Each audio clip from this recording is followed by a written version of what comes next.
And we're live. Hey, everybody, we're trying out something a little bit different today. We usually go live at 3 p.m. Eastern on Tuesdays and Thursdays with a whole different setup.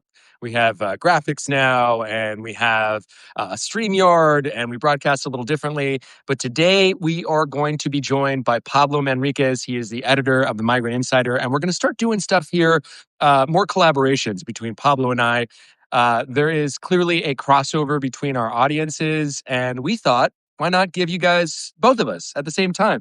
So Pablo has just joined the chat. I wanted to come in here a little early and get this show started. And I'm going to invite Pablo in, and we'll get underway here. Hey, everybody, come on, welcome in, welcome in. All right, here's Pablo. We'll bring him in now.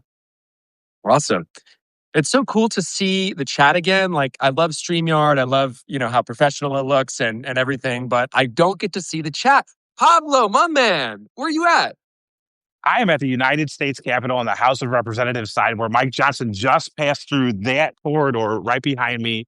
People are asking him questions about, sort of the feud between him and John Thune regarding the Epstein files. He's Yeah. giving them responses for some reason about Air Force cadets and how it's hard to get into the Air Force Academy. So, it's a typical day on Capitol Hill, but this is the first time that we've actually been live here with a tripod. Which, as There you we can see, go. There we go. It's looking good. instead of doing one of these, we're doing one of these. So You it's got just your totally tie on. You got your tie on. You're looking yeah, clean. I love that. More and more people are joining the chat. Let's start there, man, because I know yeah. there's so much going on in Washington. I saw Mike Johnson the day the House voted to get the DOJ to release the Epstein files passed on to the Senate. It seemed like he was caught off guard, and we still haven't seen the full disclosure yet. We're saying 30 days, but people are suspicious that it could be because they want to redact it. What do you know about where the Epstein files stand? Well, the big thing right now is that the Starr report, which also was sort of like investigation into sexual misconduct at the highest levels of government, took 2 days after the Congress demanded that it be released. So why the Department of Justice is taking 30 days is raising a lot of suspicions. There's a incredible amount of suspicion on the Democratic side of the aisle, especially that the Trump aspect of Trump's involvement in the Epstein files is going to be redacted, sort of strategically and tactically redacted over the next 30 days. Over the next 30 days, I think that you can see them try to do any number of things to distract from, the eventual release. But ultimately, you think about the Mueller report. The Mueller report is a great example of a report that was released in such a way to minimize Trump's involvement in the Russia collusion allegations that he faced during the first term. So he already has that tactic down. The attorney general might try and release a summary that says Trump is cleared of everything. And we as the press, I don't think that we're going to fall for it this time like we did during the Mueller report to say, oh, okay, then he's cleared. And then the full report comes out later on, and it's not until congressional hearings that we realize that, oh my God, the attorney general's summary was a hackish political document. And is it real? What I think about is like, were you not anticipating this? Not you, but the government, the administration. Was this not already in motion? Did you not see the momentum being built up to getting people, to get these files released? Why wasn't it prepared? Why wasn't the vote, they vote to release the files and then we should all be able to see the files. Instead, we're getting this 30-day number. It seems I understand conspiracies and why this is feeding into people's conspiracy theories about this. No, the 30-day thing is total BS. I mean, the files are several years old now. The victims' names, the survivors' names have been redacted. We've seen elements of the files. Pam Bondi made a big show of giving several binders full of files to right-wing press at the White House at the beginning of the term. She said they were on her desk. And now then Kash Patel kind of pivoted and said, oh, wait, no, wait, there's nothing in the files. The only person in the files who's done anything guilty is obviously Donald Trump. And it's just like, nobody believes this. Like, nobody believes this at all. So I think that, despite, it's like, it's not like you have Democrats over here and Republicans over here either. You had one person in Congress that voted against the release. I would love to know if you know more about this person. Who is he? Why are you hearing that he voted against this? Yeah, talk to us about this. So Clay Higgins is from Louisiana. He's one of the most unserious members of Congress. His whole thing is sort of like, I got guns and I can shoot guns in my backyard, and you should vote for me because I'm going to let you shoot guns in your backyard. I don't know if you see that works for our governor here in Georgia. He had an ad with a gun, and it worked. He got elected. Okay, so no, but it's pathetic. I mean, I honestly don't know why specifically Higgins voted against this. I imagine that when he saw that it was going to be basically a unanimous consent vote, that he said, "Look, I'm going to be able to get some TV time. I'll be able to get a little bit of fame, and plus, he'll be at the top of the White House guest list for the Christmas season because he was the one person who voted against it." Although, literally, the president said to release the file, so Higgins was going against the president's wishes in some sense, but nobody is actually taking Donald Trump at his word that he wanted the files released, and nobody takes the Justice Department at their word that they're going to release the full files with only the victims' names redacted. Now, Byron Donalds told us almost immediately after, in the minutes after the vote passed, what was it? It was like 427-1 One. to release the files. He started saying, well, there are a lot of people who went to Epstein Island. Maybe they had a little fun.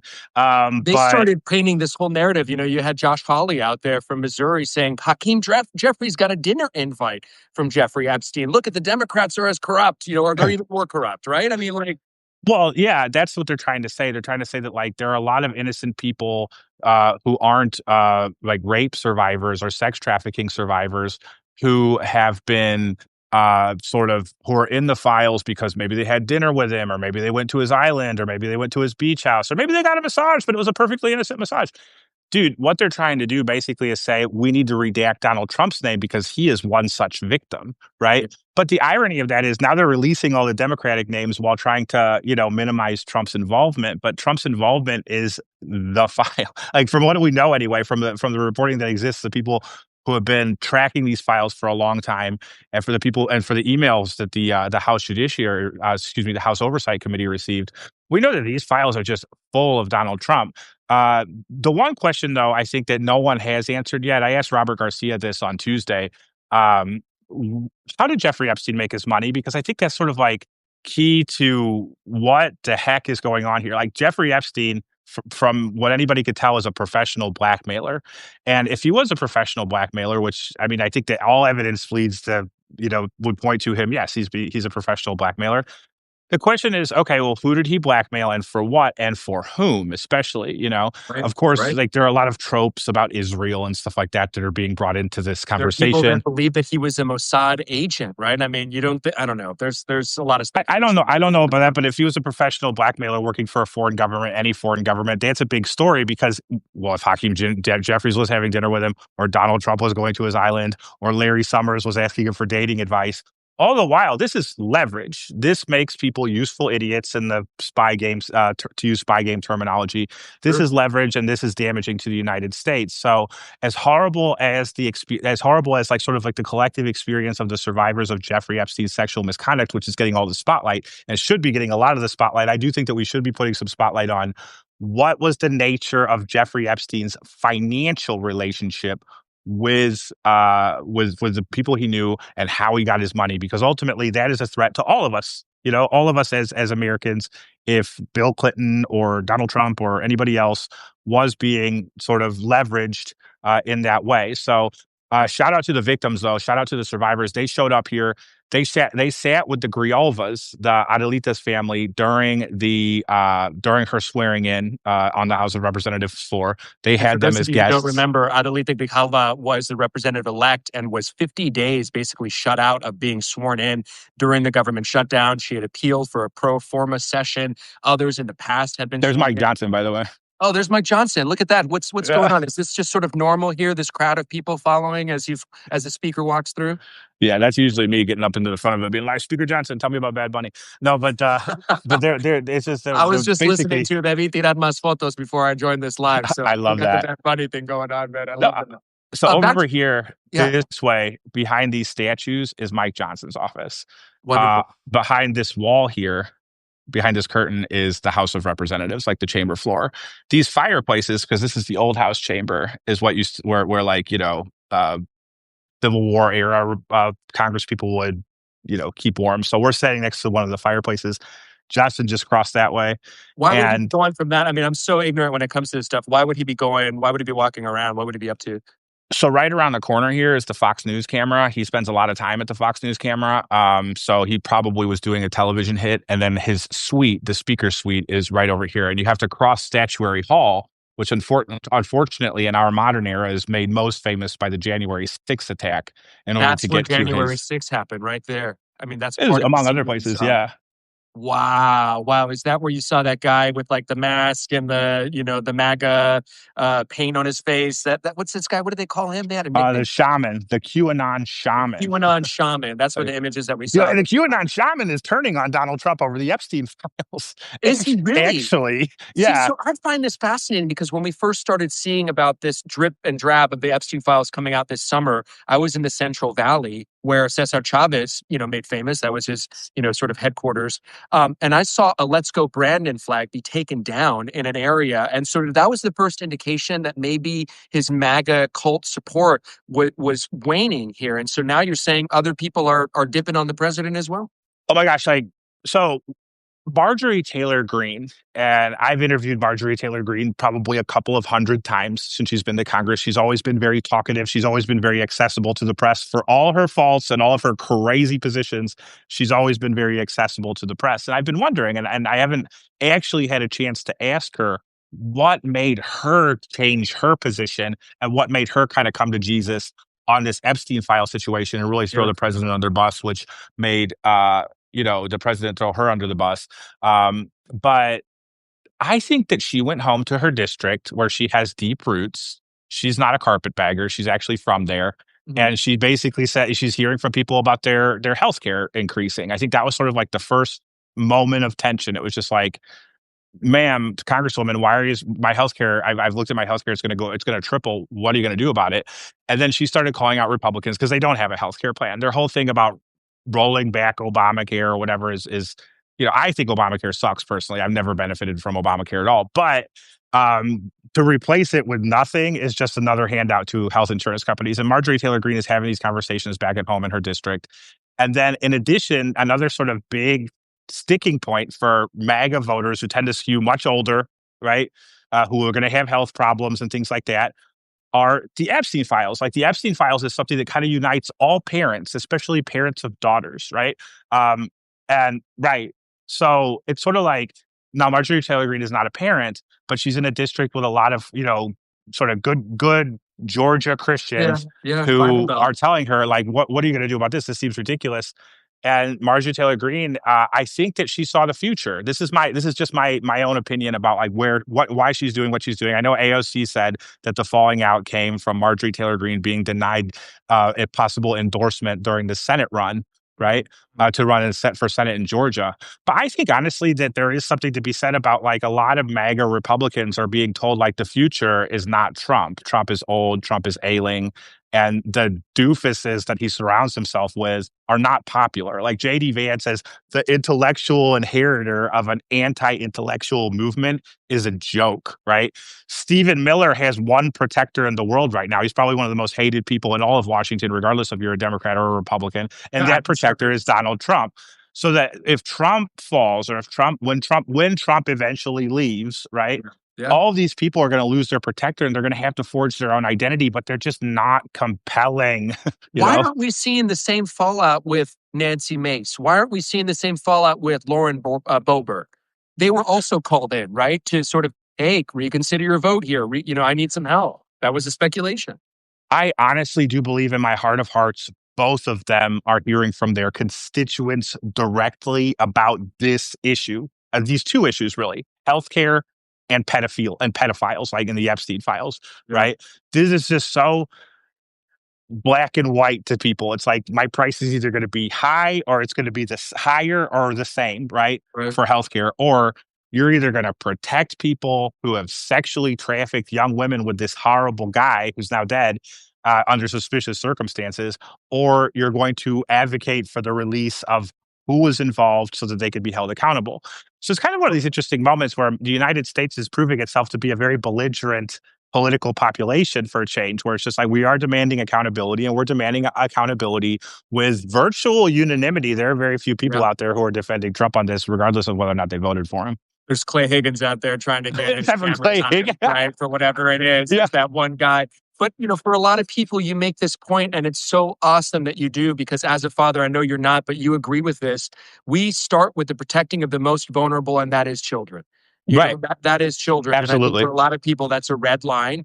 And it's really disgusting to see people like Megyn Kelly out there who gets the GOP talking points before anyone else to roll them out in the morning on her show to try to justify how a 15-year-old is different from an 8-year-old. Or we've seen others say, hey, look, hundreds of years ago, a grown man having sex with a 14, 15-year-old girl was not traumatic, but we now, in our societal standards, have made that traumatic or have Yeah. made that unacceptable. Then The what are we incentive talking about structure here? well, the incentive structure is perverse. If you and I were to have a conversation right now on your show where we were both like, yeah, I mean, the 13-year-old is not like a 17-year-old or a 20-year-old, whatever, then we would go super viral, like super viral. Like the whole world would be like, oh my God, look at these creepy assholes. We would Correct. show up in liberal hate media. We would be showing up in like Nick Fuentes Groyper media. We would be everywhere instead of this reasonable conversation that we're having here about accountability and adults should be, held to account for their actions. That part. Right. There's less of an audience for that. But at the same time, it's just sort of like, Megyn Kelly is addicted to relevance. Like a lot of these people are trying to Oh so my hard to God. be Thank you for relevant. saying Right. that. This is all Um, about relevance for these folks, that leave these major, spots, the $1 million contracts. Megyn Kelly's probably making more money now, but for someone No like way. her, She was making 28 million at NBC. She is desperate. Look, Megyn Kelly's living. I mean, I'm guessing that Megyn Kelly is living on savings, but the only way to wow. like there are two different ways to rack up a big YouTube audience or whatever that they have, right? Consistency, right? Which she doesn't she it has is. She's not like the Midas touch where they're on every 2 minutes. Right. She's like on every once in a while with either a big guest or something that's absurd. So if she can't get like Vladimir Putin or somebody like that to come on her show, then she has to go on there and defend pedophiles with some rando like she did the other day. And unfortunately, we're talking about her. I try and avoid talking about these people because I think that they're gross. And I'm not desperate for relevance. You're not desperate for relevant. We are relevant. We've been relevant for a long time, but we're also not trying to be on everybody's rage bait. No, You the know, difference between us is that we show up because we're leading with a servant mindset. We're leading with that's the true. mindset of saying, hey, our community is being persecuted. We have certain privileges. Pablo has a privilege. Nick has a privilege. Let's stand up and use our voices. We've created these platforms where people are paying attention to us and listening. We have a responsibility to the public. Unfortunately, there's people in our role, some of our peers, some of our former colleagues who don't agree with this servant mindset. It's all about them. It's all about the views. It's all about the money. And that is the problem here. That's why these politicians are so susceptible to being blackmailed, to corruption, because they want the power. We learned about this in middle school, Pablo. Absolute power corrupts absolutely. And we have so many powerful people right now that think that they're never going to be held accountable. And they're from the ICE agent brutalizing our people to the politician who may be in the Epstein files and is trying to do everything they can to make sure that their name doesn't get out, man. But unfortunately, like the people who think that they're not going to be held accountable, history would suggest that they aren't going to be held accountable. Like you think about it, like ICE has been brutalizing communities in this country for 20 years and they've not been held accountable But at not like all, this, right? man. Not like this. We're No, not no, but seeing these videos yeah. of these crying children where cruelty is the point. Where these videos that we collaborated on yesterday, I was just rewatching before coming on, man. And you got a kid crying there. I mean, these videos keep us up at night, not to be dramatic or poetic, because we care and we're watching these videos. Yes, ICE has been this arm and extension of terror for years, but not like this, man. I mean, I like clicks and I like money too.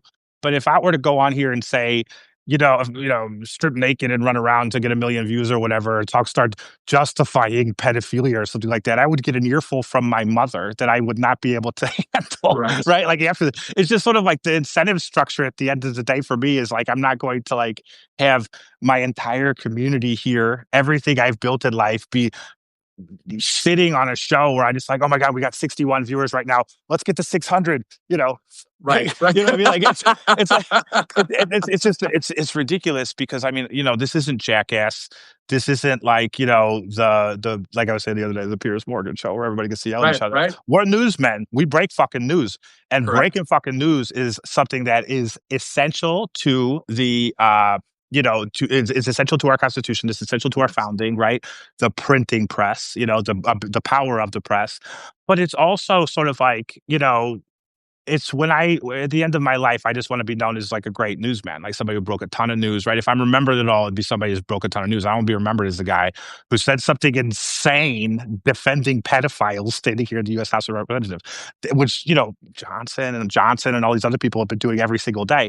And the idea, like Bill Clinton once said something. I was at a thing where he's at that always struck me. He said the American political memory is very short, right?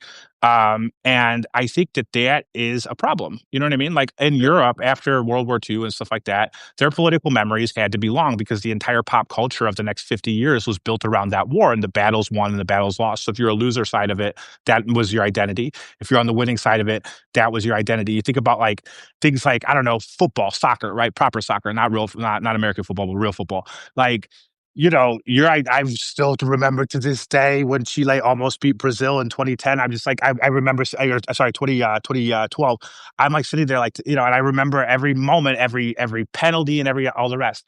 The soccer memory is very long, but the political memory is very short. And unfortunately, for those of us like you and me who have been covering this for a long time, we have the memories, we have the institutional knowledge, but it's so much easier after the ICE raids stop, and they will.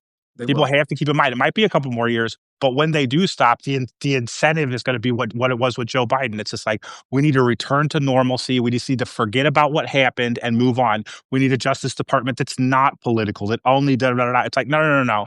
At some point, like in soccer, there's got to be a revenge campaign from the political progressive left, Democrat, whatever you want to call it, Seeing right? a revenge Because campaign for the Republicans right now, and the short-term memory is so short that they reelected Donald Trump.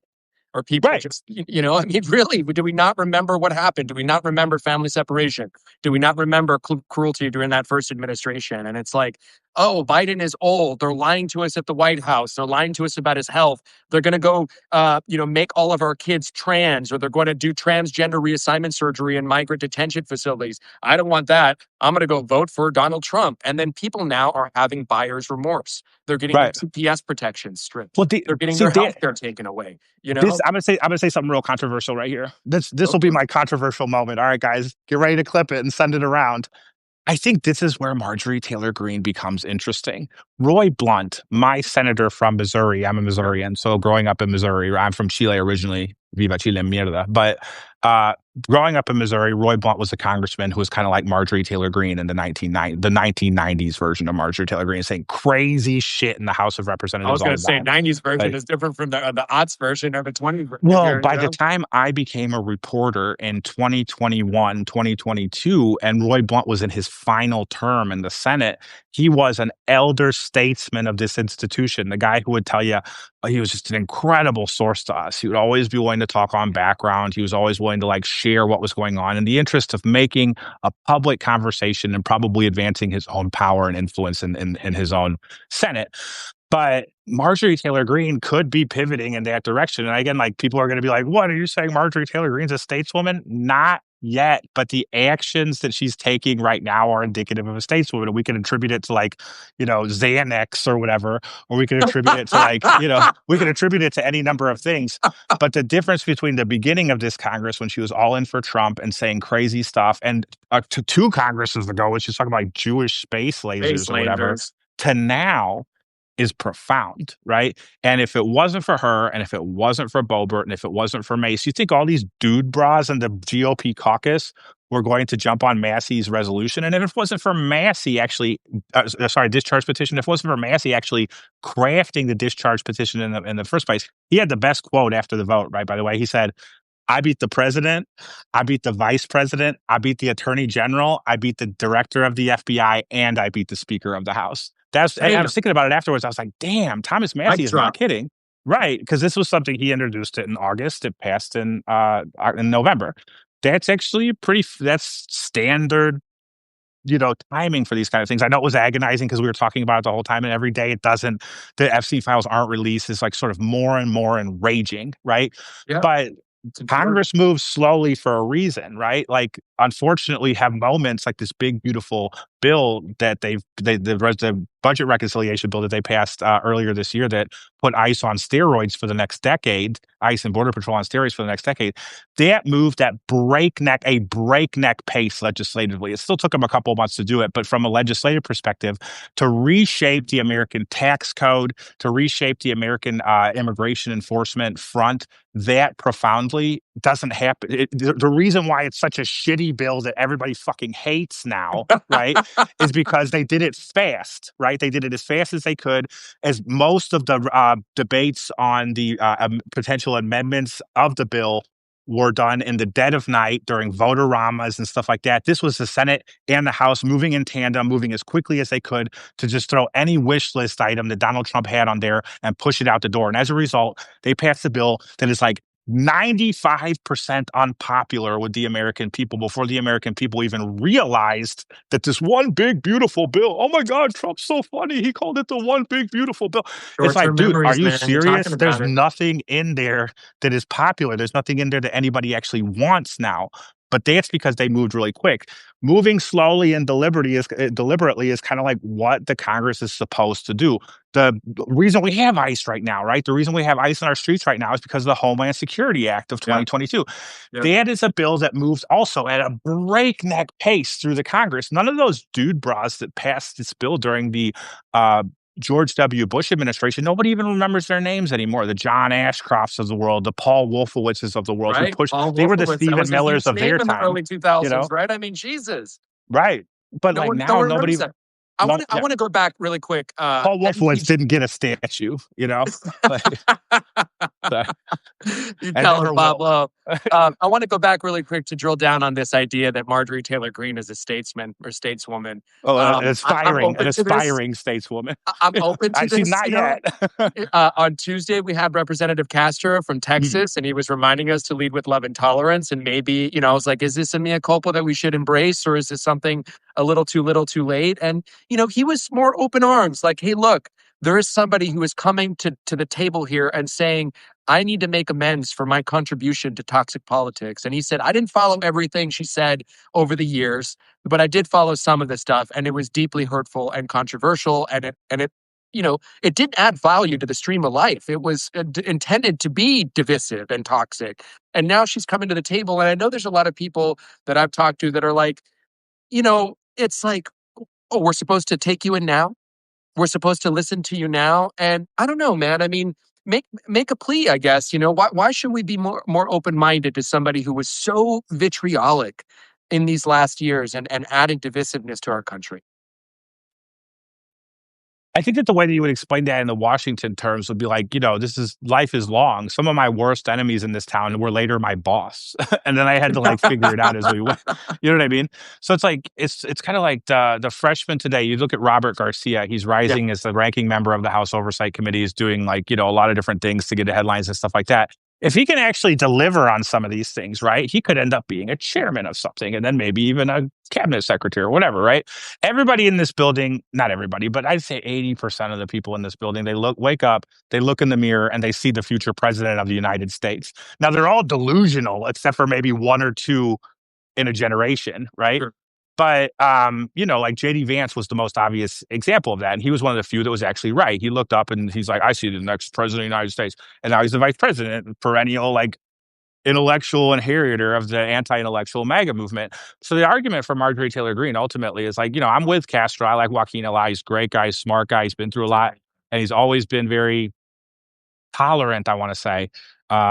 But I also think Good word. that, Yeah. AOC is the opposite. AOC is basically like, yo, fuck Marjorie Taylor Greene. Every time she gets on her live stream, she just wants to be like, she just dunks on Marjorie Taylor Greene, dunks on anybody who's just like, why is Marjorie Taylor Greene, why is she changing her tune? Well, it's because Trump said that she couldn't run for Senate in Georgia. AOC might be right. Now, the AOC conspiracy theory makes a lot of sense to me, a whole lot of sense Me to me, too. But at the same time, like, look, without Marjorie Taylor Greene, I don't know if Massey would have had. We might be still waiting for a vote. We might still be waiting for additional signatures on the discharge petition to see this through. And Marjorie Taylor Greene is somebody who, like it or not, she could stand on her own 2 feet. Now there are a lot of people though who have been burned by her, and as you know from the internet culture that we exist in, right? When you get burned by somebody, you get death threats, you get hate mail. If you got family or whatever, your family starts getting death threats, your family starts getting hate mail. And it's like, yeah, it's hard to forgive and forget after something like that. Roy Blunt didn't grow up in an era where that was the case. Roy Blunt could talk all kinds of shit on the House floor. He could accuse people of being all kinds of things when he was a freshman in the House, and nobody was okay. Well, Roy Blunt said it, and now the local KMOX radio station in Missouri picked it up. What the fuck do I care? I'm from California or whatever, right? But here now, it's like if Marjorie Taylor Greene says, screw Nick Valencia or screw Pablo Manriquez, we get trolled.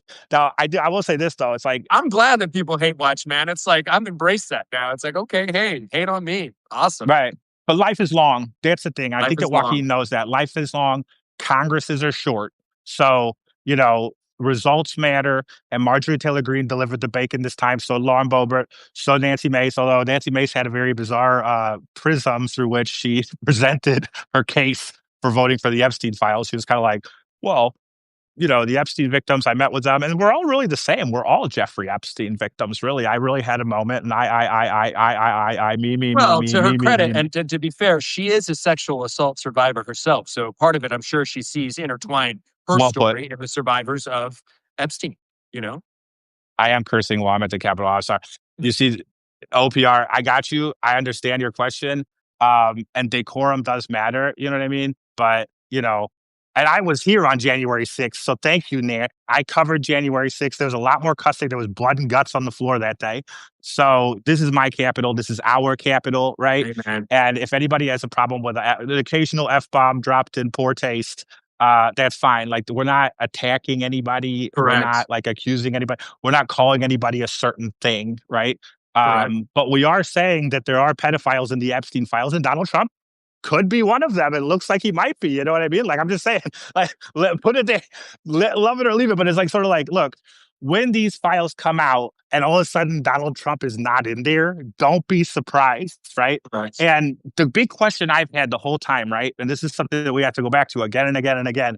Pam Bondi said that she had 1,000 FBI agents go through 100,000 pages of Epstein files, right? So the big question that no one's answered yet, and I've never had the chance to ask anybody who would know, right, was it 1,000 FBI agents who had access to 100,000 files, or did they say like each of the 1,000 FBI agents gets 100 pages, right? Because if 1,000 FBI agents had access to 100,000 files, I imagine that they will be leaked. I am very surprised that they haven't been leaked, and if they get,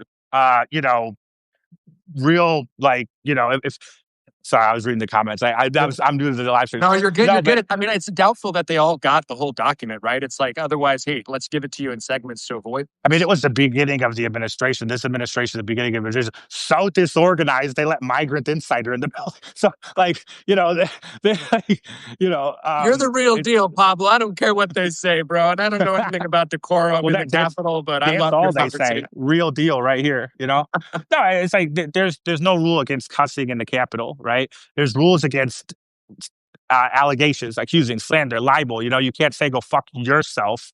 You could say we should fuck ourselves when it comes to this, right? Or we could say like, like it's just sort of like everybody cusses here just like they do at any truck stop. Are you kidding me? When the cameras are off, this is how we talk at the Capitol. It's how everybody talks at the Capitol. It's how I have people talk, conversations. man. That's how It's people no talk. offense taken. Never trust someone who doesn't curse is the paraphrase of a Mark Twain quote. I think everybody should definitely internalize because Mark Twain used to cover the Capitol, right? So, you know what I mean? I'm just walking in the footsteps of Mark Twain. It's kind of like, me and Mark Twain, we're really, really the same. Like Mark Twain and I, we have a lot in common.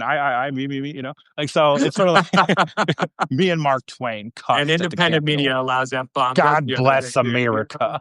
It's like, why pretend to be something? This thing, our viewers are going up now that we started cussing. We should start doing this. We should start dropping bars on these things, man. You know what I mean? What else do you want to talk about while you're here, man? What else do you have going on?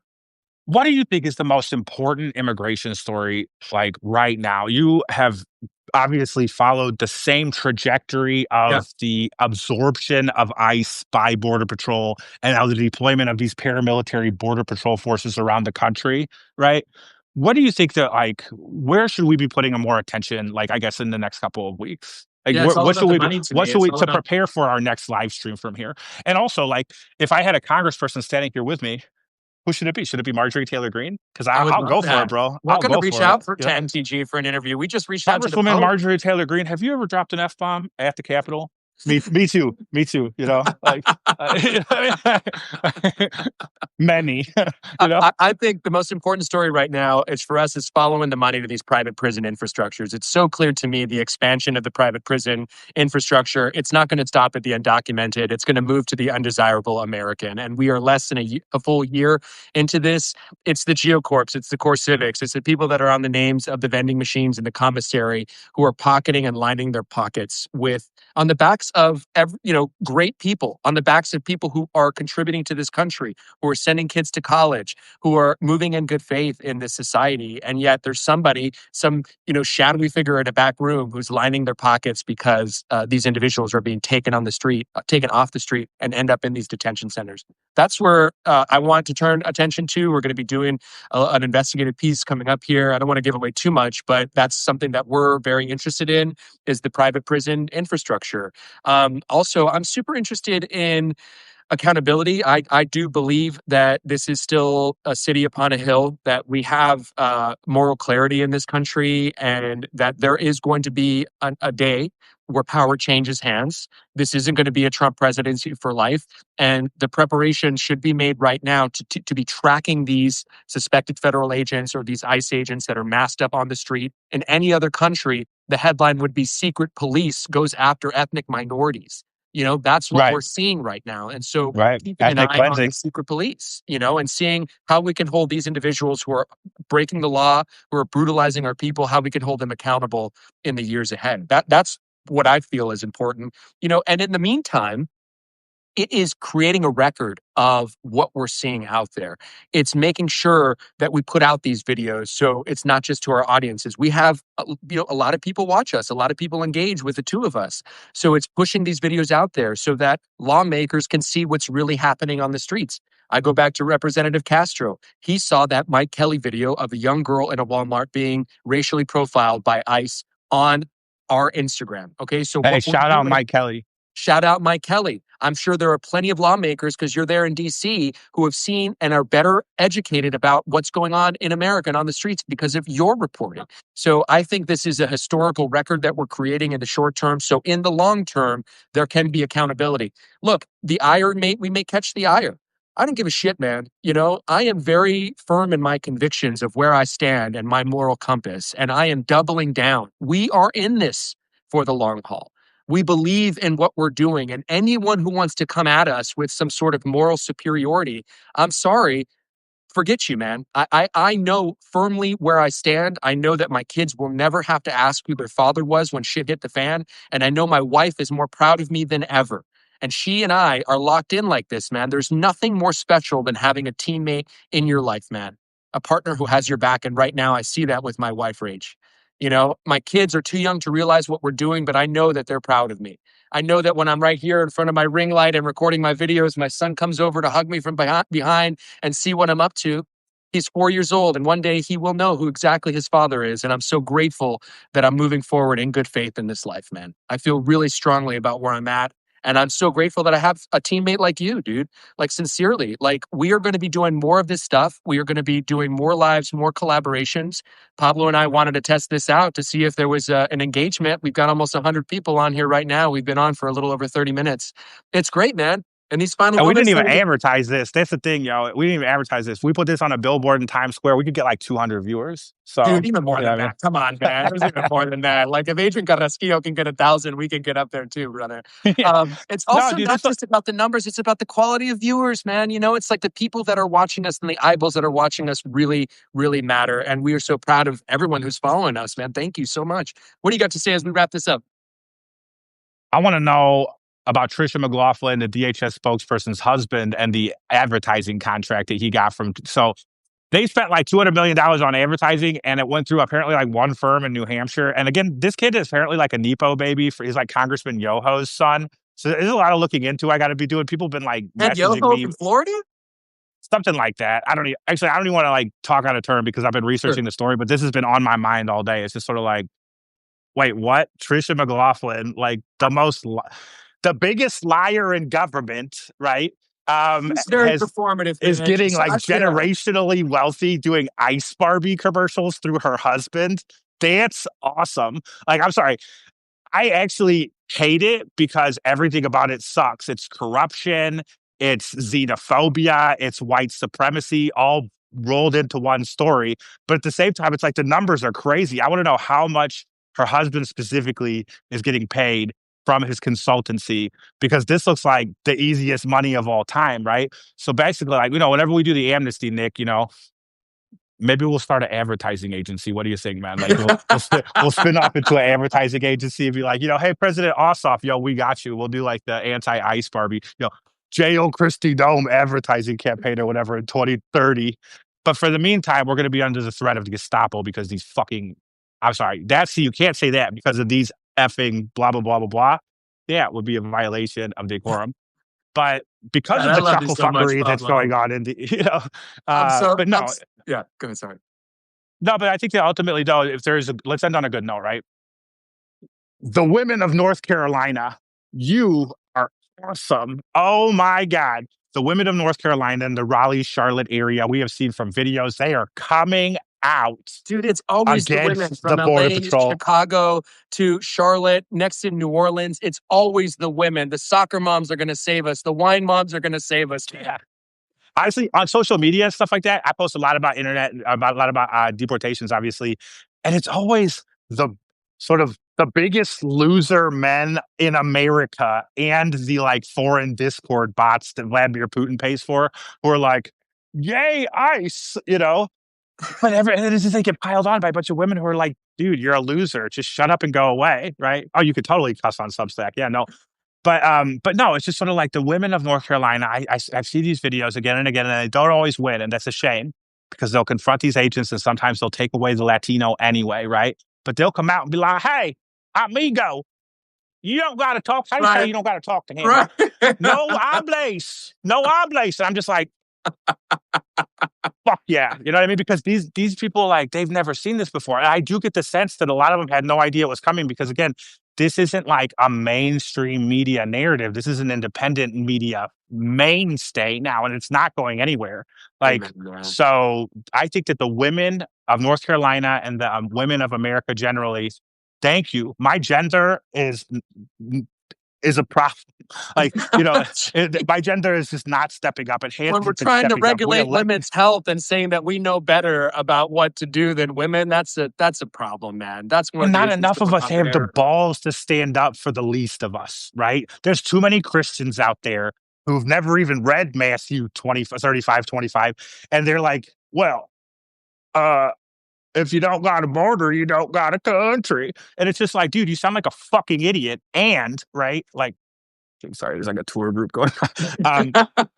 And, dude, look, the reason why you're an incel loser in your parents' basement who can't get a date, it's because like women get it. They see right through your BS, right? So, And I it's like see this with men. my kids. I've got a boy and a girl, and I love Ricky. He's got, superstar energy. But I look at my daughter and like I tell her, God gave me her first because he knew that she was going to be a leader. And she is such a leader, man. She is so poised. She's got it together. And I think about why wouldn't we want a woman president? I see before dropping kids off at school, the little boys are running around all crazy, hitting each other with their backpacks, and the girls are there so poised, so kind, so cute. This was great, Pablo. I'm And they're so so supportive of each other, like we've been supportive of each other. You know what I mean? Like, that part. so it's just sort of like, they're supportive of each other. And then when they see some guy they don't even know, Latino guy, being accosted by masked cowards, right, on their driveway, they come out. And just like you saying again and again and again, we keep seeing it. There's a couple guys who are awesome. Like some of these guys go out there, hey man, screw you, blah, blah, blah. They got their Yeah, megaphone, whatever. But I seen one yesterday that was just amazing. It was like three women walked out of their house on their driveway and just like, hey, I know. who It's are you? powerful. And they're like, you need to go back and say, I can be on my property if I want to be on my Women property. will Man, it's a save us. The fucking future is crazy. You female. know? I hope so. I hope so because we have fucked this up for millennia, right? Like men have fucked this up for millennia. I want the future to be female. It's not the present, though, unfortunately. I hope it becomes more and more so. But by taking power, not just taking up space and stuff like that, but by declaring your agency and standing up for the least of us and always punching up instead of down, because the essence of the MAGA movement has always been punching down. But what we're seeing from American women is that they are willing to punch up. So good. And thank you. As a Latino, thank you for that, because we are so screwed right now. So on that note, we will be saved by doing lives like this, Pablo. This was great. Dude. Lives save America. Lives save America. We're going to be live, Nick Valencia News, normal time, 3 p.m. Eastern. We're going to be doing more stuff like this with the Migrant Insider. For those of you who guys missed the top of the show, I'm Nick Valencia, founder of Nick Valencia News, host of Nick Valencia Live. You have Pablo Manriquez, the editor of the Migrant Insider, one of the most watched Substacks, one of the most watched Instagrams out there when it comes to news.